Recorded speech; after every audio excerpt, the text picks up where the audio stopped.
Yes, so after spending 20 glorious years teaching elementary school and then English as a second language at the college level, Mary now spends her time as a docent at the San Diego Botanic Garden and Torrey Pines State Natural Reserve. She speaks on herbs for master gardeners and participates in other master gardener activities. She is also active in the Del Mar Garden Club as head of their beautification teams. Teaching and helping others is her joy. So we are very happy to have you here with us today, Mary. Thank you, Vanya. Thank you so much. So I hope everyone can hear me. My main message today, okay, so now we're going to open up that screen. Right. Okay, great. Okay, so my main message today is that herbs bring great joy. And I was talking to Shirley before we started, and she said a lot of you are deciding to get into gardening now that you are retired. And I'm telling you, gardening brings the greatest joy. And when we learn about herbs, many of you probably think of herbs as just plants that we use to make our food taste better, which is very true. But what I have learned in my 20 plus years at the San Diego Botanic Garden, working in the herb garden, is that they have so many more uses than just cooking. They have wonderful fragrance. They are medicinal. We use them for household uses, for crafts, many, many things. So today we're going to talk about some of my favorite herbs. And let's move on to the first slide. Haley, please. So the first two herbs I'm going to talk about are California natives. I adore California native plants. They are beautiful and they are very water-wise. One of my favorites is white sage. I think maybe you remember that Vanya said that I'm a docent at Torrey Pines State Natural Reserve, and we have white sage all over the reserve, and it is just a gorgeous plant. So why is it so wonderful? Why does it bring joy? Well, to start out with, it smells good. You brush against it, you rub your fingers on the leaves, and you're just filled with joy. But the Kumeyaay people who have been living here for probably 10,000 years and are still here use the white sage extensively. They dry it and burn it for ritual purification. They make an incense stick and then burn it. They make a tea out of the leaves, and it's good for coughs and colds. They eat the leaves and flowers. It's a food, and and on top of all that, it's water wise. It needs very little water. To keep it groomed, right now, all the white sages are sending up beautiful tall flower spikes about 3 or 4 feet tall.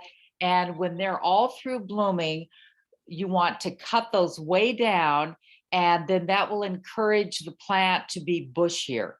This will grow in any kind of native soil. It wants native soil, and you do not need to fertilize California natives. They're happy. They've adapted to just living in our soil. So this one is a winner. All right, let's go to the next slide. I want to show you another one of my favorite herbs, which is California sagebrush. The botanical name is Artemisia californica.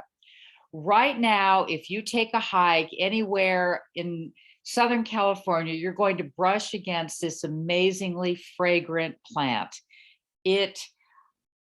So one thing, the Kumeyaay people, so it has a fabulous smell. The Kumeyaay people would sleep on this or rub the leaves on their bodies before they went on a hunt. Think about that. Why would they do that? Well, if you were live with me, you'd probably have your hands raised and you'd say to disguise your smell. And that's why they did it. Also, because of the smell of it, which is fragrant beyond belief, it deters. Fleas don't like it. A lot of insects don't like it. So the Kumeyaay people would actually lay this plant down on their dirt floors, and it would keep the the fleas and other bugs away. So it was a win-win deal. They also would take the leaves and mix them with some wax or fat, and they could make a nice salve with it, or they would take the leaves and use them for digestive problems. So many wonderful things about this plant. Now, if you go to Torrey Pines State Natural Reserve in the summer, you will see these plants and they will look dead because they haven't gotten water. Remember, we're in a Mediterranean climate, so we get the water we do get usually is in the winter. So by summer, we've had no water. But this plant has a really cool adaptation. It's called being drought deciduous. So it loses all of its leaves in the summer so that it can conserve energy. And then as soon as the rains start, all the leaves come back, and it's wonderful. All right, now we're going to move to the next slide and start talking about some culinary herbs that you are all familiar with. So everybody knows basil. I buy mine at Trader Joe's. I use the leaves for my caprese salads to make pesto. And when it's all finished, I just get another plant. But a lot of people have really good luck growing this. I don't have the best luck, but super, it's just super to grow in the container that it comes in from Trader Joe's. And so basil is a plant in the mint family. How do we identify plants in the mint family? They have square stem, usually they have square stems, opposite leaves, and then the flowers are two-lipped. So meaning that one part of the flower has longer petals than the other. Okay, so we know that basil is wonderful for cooking, but it's also has many medicinal uses. It has a slight sedative action, and it's also anti-inflammatory.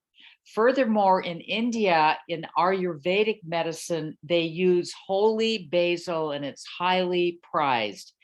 It's an annual. I had one growing that has died back, and I'm hoping that the seeds dropped and that I will get some more holy basil. And also, basil is high in antioxidants. All right, let's move on to another plant in the mint family. Let's move to the next slide, which is rosemary. So I think all of you recognize rosemary. A lot of us grow it only because it's so beautiful. Look at those beautiful blue flowers. Bees love it. And we love bees because they pollinate our plants. If you become a master gardener, you're going to just have that drummed into you how important it is to have pollinators to pollinate our plants. So it is a culinary plant. It's wonderful. The leaves are wonderful for flavoring chicken or fish or potatoes, even shortbread. I make rosemary shortbread. I chop up the leaves and put them in my mixture of flour, butter, and sugar, and then add some rosemary leaves, and it makes a wonderful rosemary shortbread. Rosemary is the herb of love, friendship, and remembrance. When a friend of mine's daughter got married recently, we made little bags of Jordan almonds and then tied them with the rosemary sprigs because it's an herb of love. And also a friend of mine who teaches, well, she's retired now, but she used to teach elementary school. She told me that she would always put a sprig of rosemary on her students' desks when they were taking a test so that they would remember more. So always grow rosemary. I often buy a rosemary plant at Trader Joe's. I don't actually get any money from them, but I love Trader Joe's. And when at Christmas time, I get a rosemary tree, and then I plant it, and it takes off, and it brings me wonderful joy. Oh, and to propagate any of these plants that are in the mint family, remember square stems usually, opposite leaves, and two-lip flowers. All you have to do is take a cutting from a pretty green stem. You don't want an old one. You want a newer one that's pretty green. Cut below some nodes So a node is where the leaves come out from the stem. And if you can get cut down about 3 or 4 down to the place where there are 3 or 4 nodes, stick that stem in a bottle of water, wait patiently. In about 3 or 4 weeks, it will start growing roots, and then you can plant it. And this is the case with almost all plants in the mint family, which is basil, rosemary, lavender, on and on, oregano, thyme. Okay, so now let's move on to another plant that we use a lot for cooking, which is cilantro.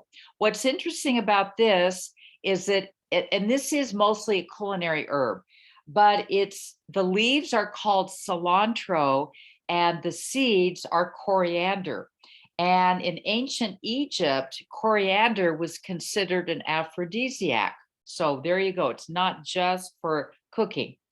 Also, it's a fast grower. They can seed after they germinate. The plants are up in about 12, in about not very long, in about 1 month. And cilantro is used in foods around the world, from Mexico to Vietnam and a lot of other places. So it's a fun herb. It's an annual, so it's going to die back. And then you can either get seeds, because they do germinate quickly, or go to a nursery. Now, unfortunately, many of our nurseries have closed. Some of my favorite nurseries have closed, but Armstrong's is still open. La Costa in Poway, or the one up in Encinitas or Carlsbad is open. And so you can buy it. You can still find it. And I like that to just get the little transplants, because they're a little bit bigger, and sometimes it's hard for me to delay gratification. All right, let's move on to an herb that is used for flavoring fish. So could we have the next slide, please? There we go. Okay, dill. Look at those beautiful feathery leaves. This is another annual. This is not in the mint family. This is in the same family as carrots, in the Umbelaceae family. So we know that dill is wonderful for flavoring our potato salads, dill pickles, fish, a lot of different things.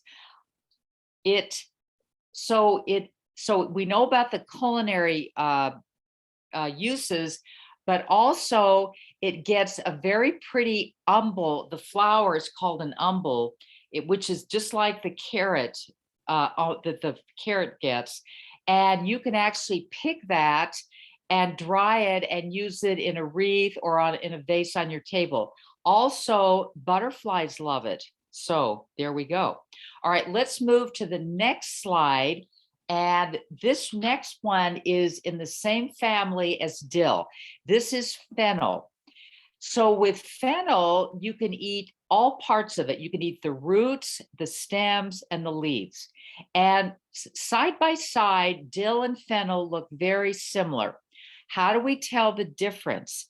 The difference is that if you rub the leaves of the fennel, you will smell licorice. The dill does not have a licorice smell. I love to grow fennel for cooking, but also because it's a great butterfly magnet, especially the smoky bronze fennel, which I have grown from seed. It's very easy. And once it has the flowers, the seeds will drop, and before long you'll have wonderful fennel all over your garden. But it's not going to be invasive. If you have too much, you can pull it out, and it's just a win-win deal. Besides being a butterfly magnet, it needs very little water. Also, it is a carminative, so it can be used for digestion problems, cramps, or painful gas. All right, let's move on to another very fabulous herb, parsley. Probably my favorite. I grow parsley right by my front door, my kitchen. I have a pretty small house, so I have it right by the front door, so that when I'm making tabbouleh, by the way, if you want to make some fabulous tabbouleh, go to the New York Times cooking site and Google, type in Lebanese tabbouleh. It calls for a ton of parsley, along with tomatoes, some bulgur, lemon juice, olive oil, tomatoes. It is over the top fabulous. So we all know that parsley is very useful in cooking. There are two kinds. There's the curly leaf and the Italian. I prefer the Italian flat leaf parsley, which is the one that's shown in the picture.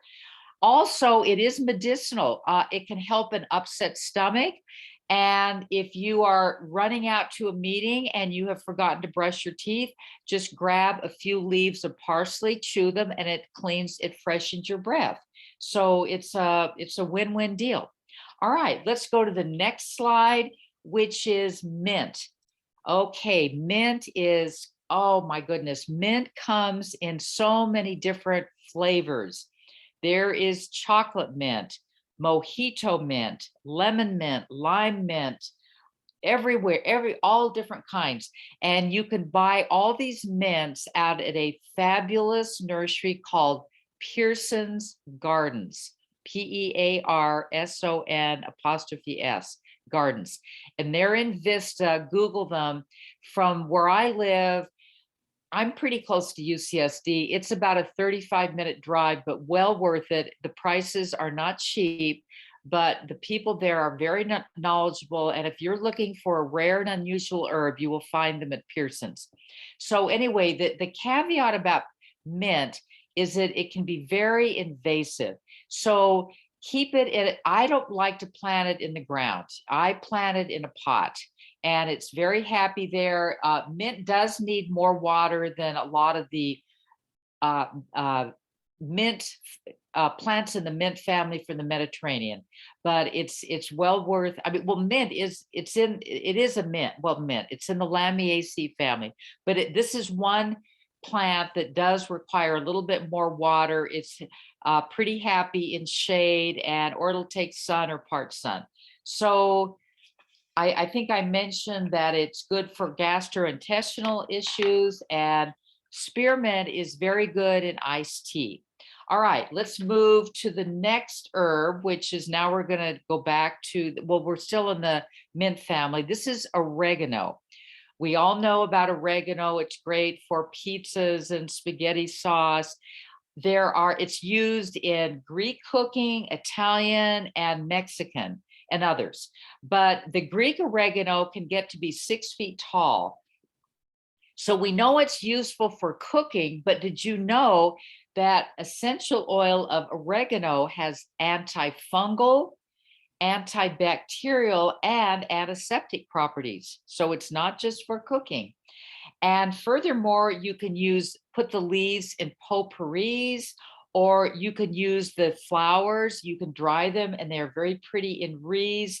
And okay, this is not an annual, this is a perennial. So in the second year, if your oregano is starting to look very leggy, and this is true with just about all of our herbs, if they're starting to look leggy, cut them way back, snip them back, and before long, they'll come back and they'll be much bushier.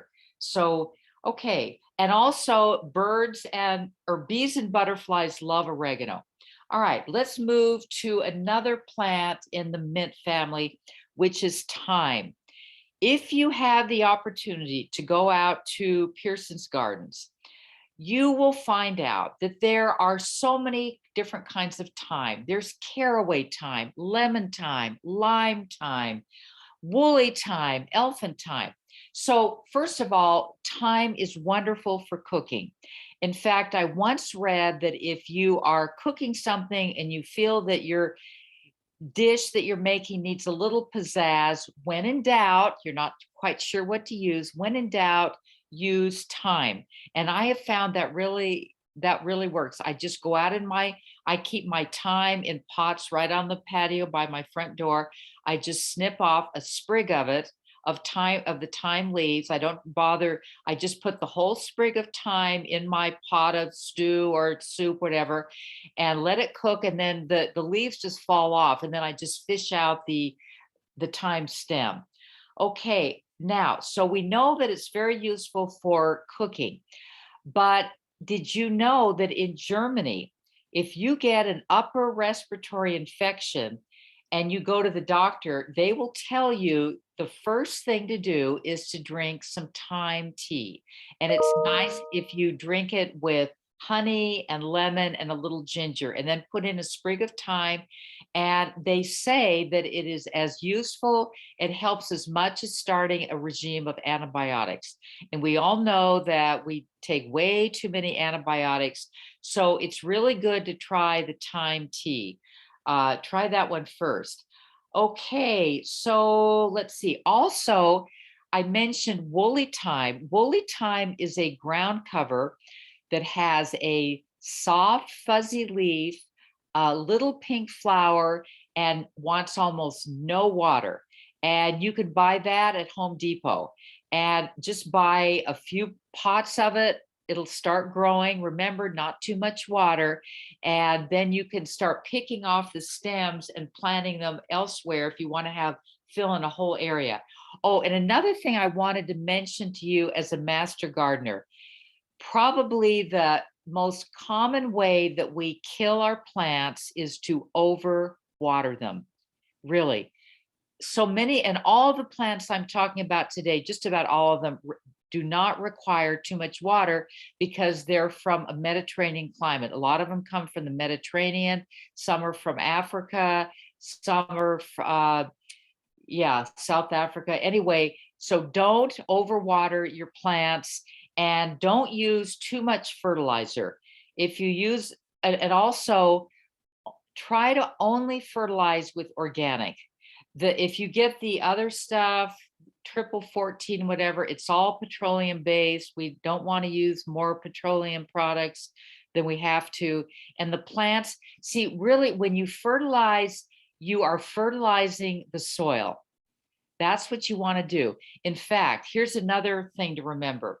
If you have $1 to spend on a plant, spend 95 cents on the soil and 5 cents on the plant. Okay, so it's so important to have, and all herbs want rich, well-drained soil.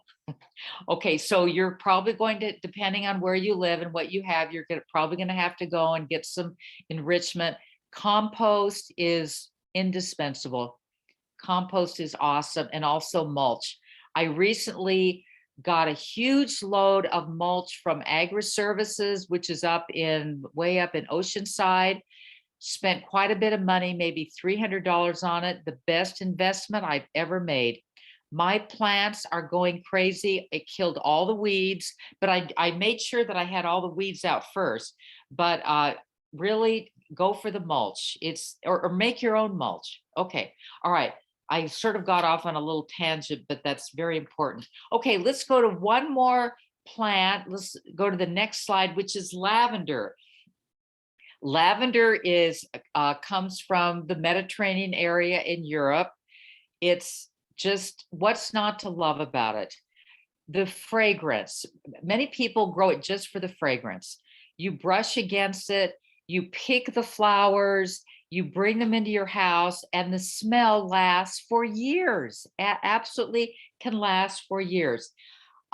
So we can cook with lavender. We can make lavender ice cream, lavender cookies, use the seeds, lavender cupcakes, put it in your shortbread. You'll be a big hit with everybody. So we know that we can cook with it, but because of the wonderful smell, it also can help to repel some insects. So that's good.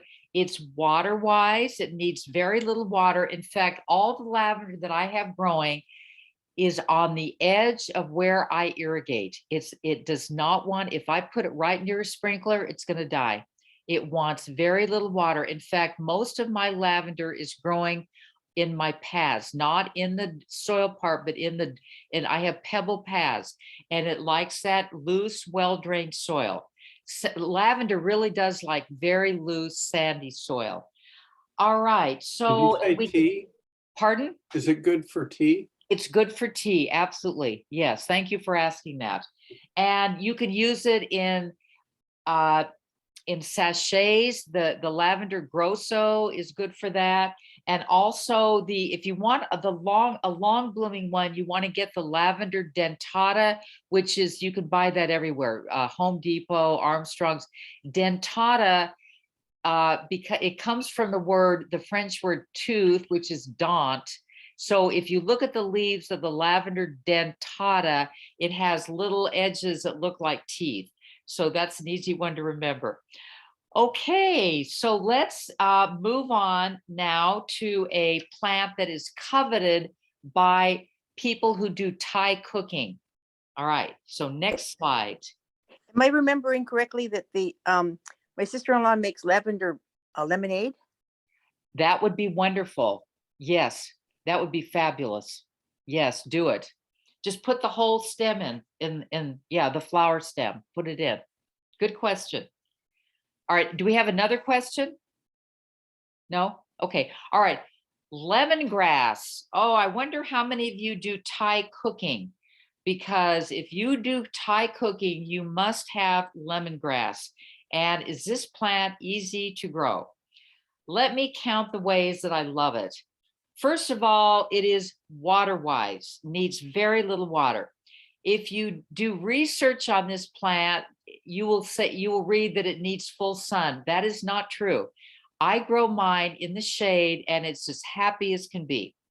Okay, so I actually don't even use, well, I have to admit, I'd rather go to a Thai restaurant and get my Thai food, but I give this to my friends. How do we divide this and give it to our friends? It's so easy. You reach down to the base of the plant and it looks like little green onions. So you want to just yank out this plant, the stem from the bottom, and you'll see, you have to have the little bulb and a few little roots. And as long as you have that, take that, give that to your friend, and they will love you forever. Now, in the winter, this plant will start to get kind of brown looking, and that's when you want to take your clippers and cut it way down to about 6 to 8 inches. It'll look brown and you'll think, oh my gosh, what have I done? But before long, it'll be coming back as glorious as ever. So it has a lovely lemon scent. You can actually put the leaves, you can take the lemon scented leaves, put them in a little bag in your dryer, and your clothes will smell like lemon. And also, I have read that farmers are now feeding their cattle lemongrass, which helps to prevent methane. So it cuts down on the amount of methane that they exude. So, methane, if any of you have gone up to the San Joaquin Valley recently, it is as soon as you get down into Bakersfield and start heading north, oh my goodness, lots of methane. So it's encouraging to know that farmers are working on ways to stop that. All right, so now let's go to the next slide and see an herb that is adored by the French. Okay, so this is tarragon. And there is French tarragon and Russian tarragon. The French tarragon smells like licorice. This is an annual that it's actually in the same family as that sagebrush, which was the second plant I showed you. This is an Artemisia. So you want to keep a fresh pot of this going in the summer. You can't really dry it. It'll die back in the winter, and then all of a sudden it'll come back in the spring. But it's wonderful for all kinds of dishes, like chicken dishes and potato dishes, and it's nice in vinegar, but use it sparingly. And it wants well-drained soil and regular water. And it's, what else? Let's see. It dies back, and you want to divide this about every 3 or 4 years. So, and you propagate this from either cuttings, remember where you cut down below a node, or you divide it. Just take your shovel or your trowel, whatever, and then go straight down through the roots and divide it. All right, let's go to an herb now that you probably might not have heard about, that is used in Mexican cooking. This is Epizote. And I used to get this at Sunshine Gardens, and I also got it out at Evergreen. But I'm sure if you want to get it, you could ask Armstrong's or order it online and get the seeds.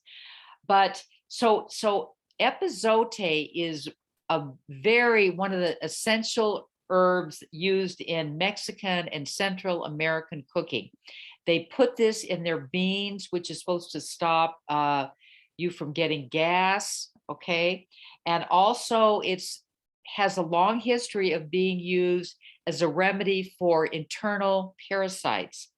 My gardener told me that his mother takes the leaves of the Epizote and wraps fish with this, and she said it just makes the fish so flavorful. Let's see. So pinch back the herb. Again, if you want it to be bushier, if it's getting too leggy for you, don't be afraid. Pinch it way back to just above a node, and it'll come back and be more robust than ever. All right, now let's go to an herb that's very everywhere. It's ubiquitous in South Africa. This is Bolbine or Bolbine. And oh, I love this herb. Again, it's a Mediterranean plant, comes from Southwest Cape Town area. There's a gel, and this is a succulent. And the leaves I know you've seen this, it is everywhere. If you take a leaf and break it, it has a gel inside that if you have a mosquito bite, rub the gel on the bite and the itchiness will go away. I promise you it'll go away. Okay, so in fact, the gel is very similar to the gel in aloe vera, which I'm going to talk about soon. All right, so water tolerant. Let's see. There's a Bolbine or Bolbine from the Natal area of South Africa that is being used to increase testosterone levels. So all kinds of very cool things happening with that. And there's a Bolbine that has just yellow flowers. This one has the orange, and I've had better luck with the orange. And this one will just grow and grow. If you want to thin it out, just take your shovel, go straight down, divide it, give some to your friends. The only caveat with this plant is that grasses like to get in between it. It's hard to see them when they start out. So you just have to keep after it and weed it. All right, let's move on to another wonderful plant. Okay, aloe vera. Okay, so everyone needs an aloe vera in their garden. And did you know, okay, because we use it for bites and burns. If you've had any radiation, you can rub the gel on your skin where you've had radiation, if you've had for different cancers, and it stops the burning and the itching. But did you know that this was one of Cleopatra's beauty secrets? She rubbed the gel of the aloe vera all over her skin to achieve flawless beauty. So it's a great one, water wise. And guess what? The hummingbirds love it. It gets this beautiful, tall, yellow, tubular flower, and you'll see the hummingbirds coming to it, and they're doing pollinating, and we love that. All right, the next plant we're going to see is from Peru, and from another Mediterranean climate. So I went to Peru 2 years ago. It was right before the pandemic, with San Diego Botanic Garden, and we were up at Machu Picchu. And one day I decided to just stay down. I didn't go up there. I wanted to go to their herb garden at the hotel. So I went to the herb garden, and lo and behold, and I knew this plant because we have it at San Diego Botanic Garden, but I go to this herb garden and they have row upon row of rue. And I'm thinking, I asked my guide, I said, what do you do with this? And she said, oh, in Peru, this has great significance. This plant symbolizes strength. And she said, a lot of people have bouquets of this in their offices. You can buy it at the farmers markets. So it's strength. And if a woman is strong, she's called a mujer ruta. So I love that. So, but look at this. It's, oh my goodness, it's so water wise. I just have this growing here and there in my garden. I don't have my plants in rows. I like to sort of have a natural wild look. So I enjoy this for the beautiful feathery leaves, the yellow flowers, and actually the Italians love the bitter taste of this, and they do use the leaves in their cooking. However, I have read that it can cause dermatitis. So be careful with that if you grow it, but it's a really cool plant. All right, now let's move on to a plant that you either love or hate. Society garlic. Okay, society garlic. So this, I'm sure you recognize this. This smells like garlic. So if you don't like the smell of garlic, you're not going to like this plant. I happen to love garlic and the smell, so I grow this all over my garden. I think it makes a very nice border, but it's also pretty in a big drift. So there are, this one in your picture here is a variegated society garlic, but there's also a solid green one. I have had a little bit better luck with the solid green. All right, so besides just adding beauty to the garden, you can also use this in cooking.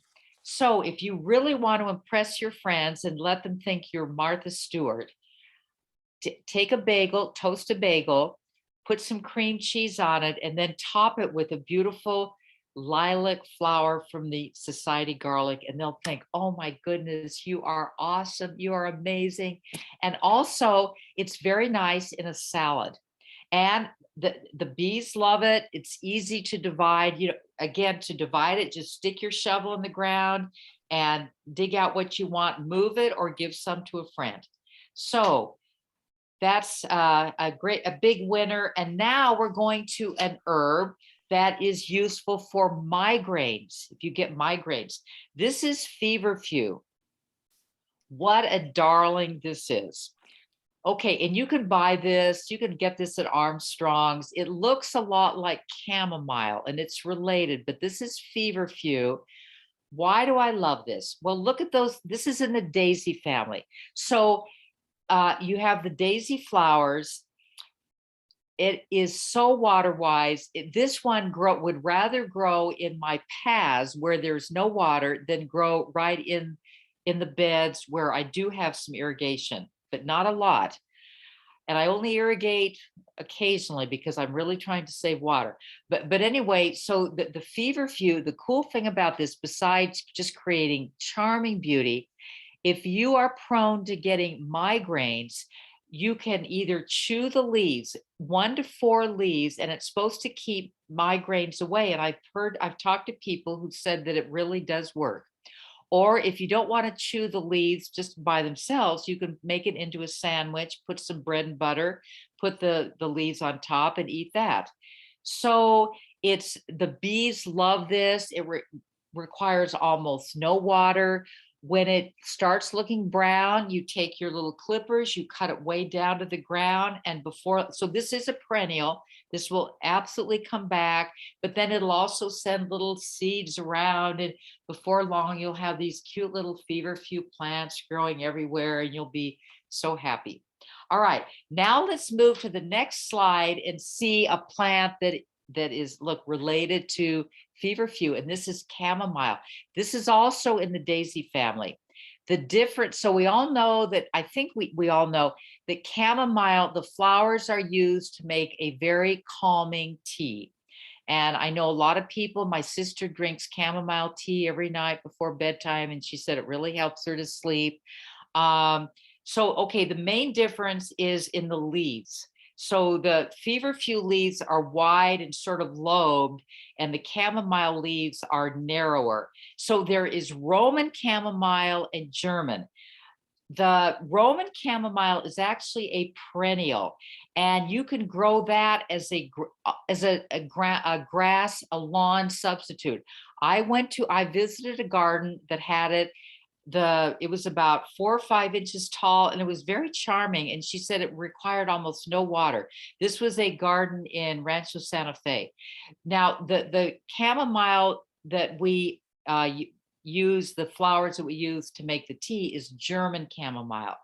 And it is an annual, but so you can easily, I do grow that from seed. It's very easy. Just get a packet, scatter it around. And I found when planting seeds, I think it really helps if you lay down some little pebbles and then just sort of drop the seeds. Then the birds can't quite get them so easily. I have really good luck with using pebbles with seeds. Okay, so, and this also attracts pollinators, and water-wise, what's not to love? Okay, now we're going to move to a plant from South Africa that is prized for its beauty and its recreational uses. Okay, so back in the late 90s, my husband and I lived in Johannesburg, South Africa for about 3 years. And I always heard about daka, that the native people were smoking the daka. And I didn't know what it was, but I did see this plant a lot. This is called lion's tail. And this again is another plant in the mint family. It has square stems, opposite leaves, and two-lipped flowers. Okay, so when I became a master gardener, I realized that 125 roses was way too many to have if I wanted to conserve water. So I took 100 of my roses out and I put in a lot of lion's tail because it is so drought tolerant. Pollinators love it. Super easy to grow. It can get really tall, maybe 5 feet tall, but it has these beautiful orange flowers. And then when they start to look ratty, you just take your clippers, cut them way down to where you see the first green leaves. And before long, it comes back and it's more robust than ever. So it's a good plant, and interesting that it is, this is the daka, the daka is like marijuana. Okay, so it has the same effect as smoking marijuana. All right, so now we're going to see another treasure from South Africa. The next slide, scented geraniums.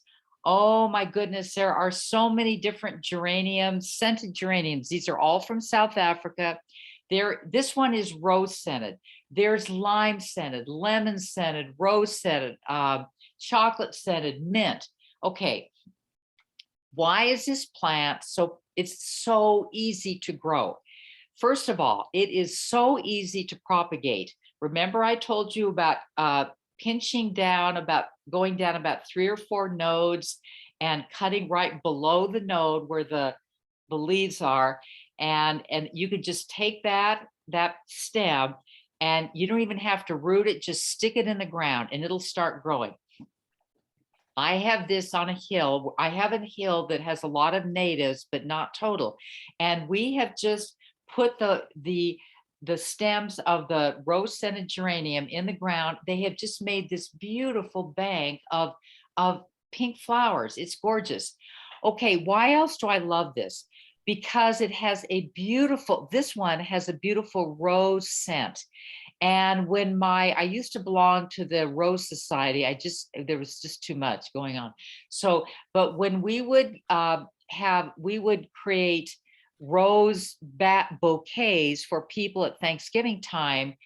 My roses by that time weren't looking that great. So I would bring the rose scented geraniums, stems of those, and everybody loved it because they made all the roses smell good, because not all roses have scents. So, okay, so they smell wonderful. They're easy to propagate. They spread like crazy, and you can cook with these. I have had a upside down cake made with the leaves.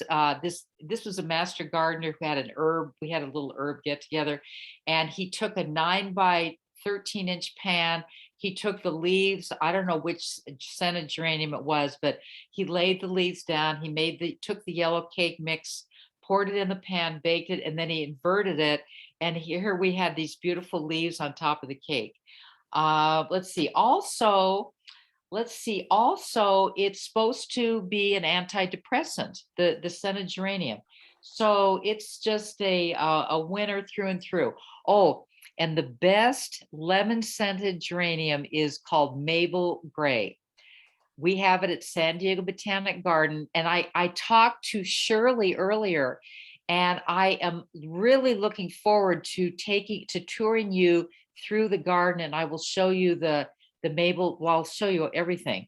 But I hope we can do that maybe in June, she said. But then I want you to smell the leaves of this maple gray lemon scented geranium. All right, let's move on to another indispensable herb, bay laurel. Okay, you can grow this in a pot. You can grow it as so you could keep it in a pot, keep it pretty small, just keep pinching it back. You can grow it as a shrub about 4 or 5 feet tall, or you can grow it as a tree. I had 3 of these in my lower garden that were almost 40 feet tall. And finally, they were 20 years old and they were getting scale. So it was just too hard to get rid of the scale. So I just cut them all down. And now I have planted new little ones, and I'm going to keep an eye on the scale. But okay, so we know that the leaves are wonderful for flavoring food, for soups and stews, spaghetti sauce. But did you know that you can take the fresh bay leaves, put them in your pantry, on your pantry shelf, and it will keep the pantry moths away. You know, those little bugs that come in and want to eat all the flour and your walnuts and your cornmeal. They don't like the smell of this leaf, so they stay away. So what else do we, okay, this is a very low water plant. I have mine in a place that gets very little water. And also, this is one of the essential ingredients of a French bouquet garni, which also, besides having the bay laurel, it has thyme, marjoram, and parsley. Marjoram is just like oregano, but a little bit stronger. So anyway, pure joy, and what's not to love? All right, now I'm going to ask Haley if you will skip ahead 2 slides, because I want to show you one other. Yeah, right there. Very good. Thank you. This is Santolina. This is another plant that has wonderful household uses. Okay, and this is a plant in the daisy family. Okay, so you could so first of all, look at the beauty there. The gray leaves, you can get the gray leaved ones or the green leaved. But I like the gray because I have mine amongst other green things and it just pops. So what can you, okay, so first of all, pure beauty. Secondly, if any of you still have wool in your closets, I moved here from Boston, so I still have a little bit of wool. So I've gotten some moths. But if you take the leaves of the Santolina, you cut some stems about 6 or 8 inches long, tie a rubber band around them, put them around your coat hanger, hang them in your closet, the moths will stay away. They don't like the smell of the Santolina, although actually it's a fabulous smell. Okay, so this is a winner. When it's all through blooming, it starts to look a little bit ratty, and then you take your clippers and you cut it way, way, way, way back. Okay, and maybe this is a perennial, but about every 3 to 4 years, if it starts to get really woody, then you're going to just dig the whole thing up and replace it. And you can easily get this at Armstrong's, or I'm not sure about Home Depot, maybe Home Depot, but or any of the Anderson's Lacoste or Anderson's Poway, they'll have it. Okay, so and that's very low water, very low. All right, now Haley, if you could go back to the one right, very good, Faux Tea. All right, now I know the reason that you're here watching this video, this PowerPoint presentation, is because you wanted to learn about the plant that can turn your hair from gray to black. And I'm not making this up. Okay, this plant is called Faux Tea. And do we have this at San Diego Botanic Garden? In fact, I've been working there for 20 years, and we used to meet every Saturday, a crew, 6 to 8 of us.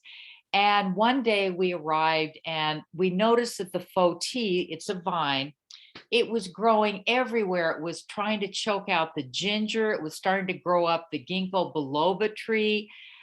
We noticed it was climbing up the Larrabee house. And so we said, let's just get rid of this. Let's chop it all back. And then about a couple weeks or a month later, some herbalists came and said, where's the faux tea? And we had no idea. We didn't know anything. So, okay, here's the story about faux tea. It is a valuable plant. It is highly esteemed by the Chinese. Let me tell you why. Okay, true story. Back in 700 AD, a man named Mr. Ho was very depressed. He went to his monk and he said, I have no love life. I might look at me, my hair is gray. I'm depressed. What am I to do? And the monk said, this is what you shall do. Go to the faux tea plant, and this plant has a gigantic root. So he said, dig out a little bit of the root and eat a little bit of the root every day. Guess what happened to Mr. Ho? He lived to be 130. He had scores of children, and his hair turned from gray to black. True story. So now I know this sounds too good to be true, but we've actually done research on this, and there is something in the root of this plant that does help to turn gray hair black. The caveat is that you have to start it like when you're 40. So way too late for me. But anyway, it's still an amazing plant. This one, you'll never find this at Home Depot or any of your regular nurseries. You have to go out to Pearson's. I have this plant.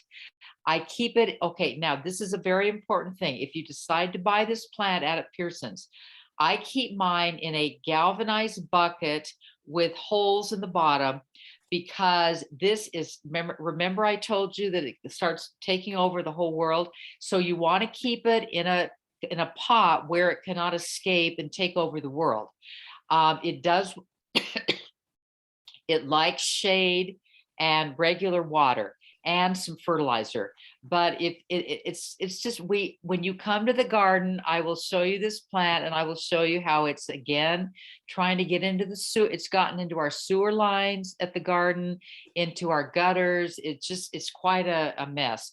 So if you ever plant this, you want to keep it in a pot just the way you would mint. So anyway, that is the end of my talk.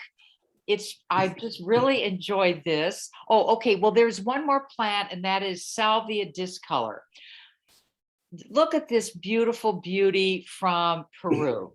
Look at the petals are almost navy blue. The calyxes, the the leaves are a pistachio color.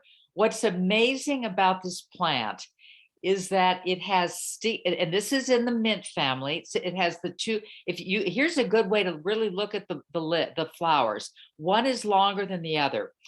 Okay, and I don't know if you can tell that the stem is square, but the stem is sticky. And this is a way plants are amazing. This is how they capture bugs that want to eat them. You're not going anywhere, buddy. You're getting stuck right here on my stems. So it's just an interesting plant. I have one in a pot, and I put the other one in the ground, and the one in the ground is definitely much happier. So with that, does anyone have any questions for me? I do. Okay. I have hibiscus plants in my garden, but I'm wondering if you want to make tea from the hibiscus flower, do you dry it out or anything? You just That is a good question. I've never done that, but I assume that you would dry it, because you can certainly get hibiscus tea. Right. I would do that, but I would also go online and ask that question, because I've not done it.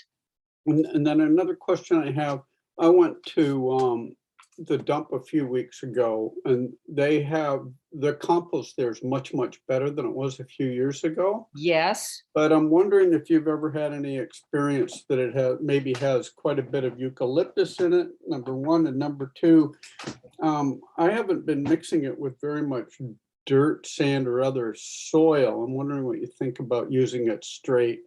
Okay, I have gone to the dump, the one off Convoy. Is that the Right. one? Okay, Yep. I have gone there and I like to go to the piles that are black and that are steaming. Okay, have you tried, okay, because they have all different Yes. Yes. areas and you want to get to the really black stuff. Okay, that's steaming, because that means all the weed seeds will be dead. And you could just, I put it right on top of the ground. It's been great. I have not had a problem with that. I love that stuff. In fact, the stuff that I got up at Agri Services is it's the same thing. It's just mixed up. But again, it had this wonderful smell. You want to go by the smell and sort of hold it in your hands. If it's too loose, it's not quite ready. And also go by color, the dark color. Okay. But I love that stuff. I love it. Okay. Great. Thank you. Other questions? Well, I look for it. This has really been a joy. And I want to thank Haley and Vanya and Shirley for getting this organized. And I look forward to, oh, I have a handout that I sent it to Shirley. It has about 60 of the herbs that we have at the Botanic Garden and all their uses.